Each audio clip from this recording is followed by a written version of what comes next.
संदीप जी, आप 3 मिनट में बोल देंगे तो। अभी हमारे साथी ने किसानों की समस्याओं को लेकर के विस्तार से चर्चा किया। मैं समझता हूं कि इतना आवश्यक विषय है माननीय अध्यक्ष जी कि सदन की बाकी कार्रवाई को रोक करके इस पर चर्चा कराने की बहुत आवश्यकता है।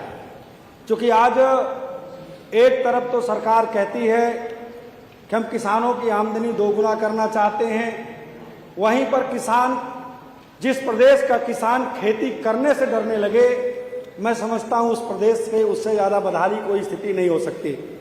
किसान कभी बारिश का सामना करता है, किसान कभी सूखे का सामना करता है, लेकिन सरकार द्वारा कभी किसान को उसका उचित मुआवजा नहीं मिल पाता है। जो मिलता भी है आधा अधूरा आंशिक मुआवजा उनको दिया जाता है। जब उनसे कहा जाता है तो वह एक जवाब मिलता है कि हमें केवल 30% मुआवजा देने का प्राविधान सरकार द्वारा किया गया है, जो बहुत दुखद और निंदनीय है। जैसे अभी सरकार ने जो धान खरीद का लक्ष्य रखा, मैं समझता हूं कि पैदावार का 5 से 7% ही खरीद का लक्ष्य सरकार द्वारा निर्धारित किया गया, जबकि सरकार को उत्तर प्रदेश के अंदर लगभग 65 लाख मीट्रिक टन चावल वितरित करना पड़ता है। अगर सरकार उसके सापेक्ष भी खरीदना चाहे तो मैं समझता हूं खरीद बढ़ सकती है, लेकिन सरकार की नियत चूंकि किसानों को लाभ पहुंचाने की नहीं है, सरकार तो केवल आढ़तियों को लाभ पहुंचाने के लिए काम कर रही है। इसलिए सरकार समय समय पर कभी क्वालिटी का बहाना, कभी लक्ष्य का बहाना निर्धारित करके किसानों को केंद्रों से खाली वापस जाना पड़ता है। किसानों को 28 फरवरी तक पूर्वांचल के जो किसान हैं, जिस जनपद से मैं आता हूं प्रयागराज से, उत्तर प्रदेश के अंदर माननीय अध्यक्ष जी इसका सर्वे करा लिया जाए कि उत्तर प्रदेश के अंदर जिस इलाके से, प्रयागराज के जमुना पार के इलाके से मैं चल कर आता हूं, मेरी विधानसभा मेजा है, वहां पर धान का एक कटोरा है, कुराओं को, मेजा को धान का कटोरा माना जाता है।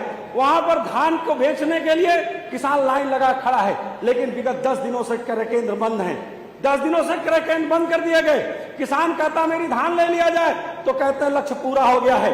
आज एक बड़ी दुर्दशा और है माननीय अध्यक्ष जी, बटाईदार के नाम पर, चूंकि जो छोटे छोटे किसान हैं, बड़े बड़े काश्तकारों के खेती के बटाई पर लेकर करने का काम करते हैं, लेकिन जब वो धान बेचने जाते हैं तो उन बटाईदारों को धान बेचने से रोका जाता है। मैं माननीय अध्यक्ष जी, बहुत गंभीर विषय है, बहुत समस्याएं हैं किसानों की, खाद की समस्या, तमाम समस्याएं हैं। मैं उम्मीद करता हूं कि माननीय अध्यक्ष जी ये बहुत ज्वलंत मुद्दा है धान खरीद का, और खासतौर से मुख्यमंत्री, माननीय मुख्यमंत्री जी का विभाग भी है, तो मैं समझता हूं कि उत्तर प्रदेश के किसानों को ज्यादा आशा है। तो मैं उम्मीद करता हूं कि 28 तारीख तक उत्तर प्रदेश के खासतौर से पूर्वांचल इलाके के सभी क्रय केंद्र खोले जाएंगे। मेरी विधानसभा के अंदर जो क्रय केंद्र हैं, चूंकि मैं दावे से कहता हूं कि 28 तारीख तक खोले जाएंगे, तब भी किसान पूरी धान नहीं बेच पाएगा। उसकी अवधि बढ़ाते हुए किसानों की धान बेचने की व्यवस्था कराई जाए। माननीय अध्यक्ष जी, आपने सुना, इसके लिए बहुत बहुत धन्यवाद। Thank you.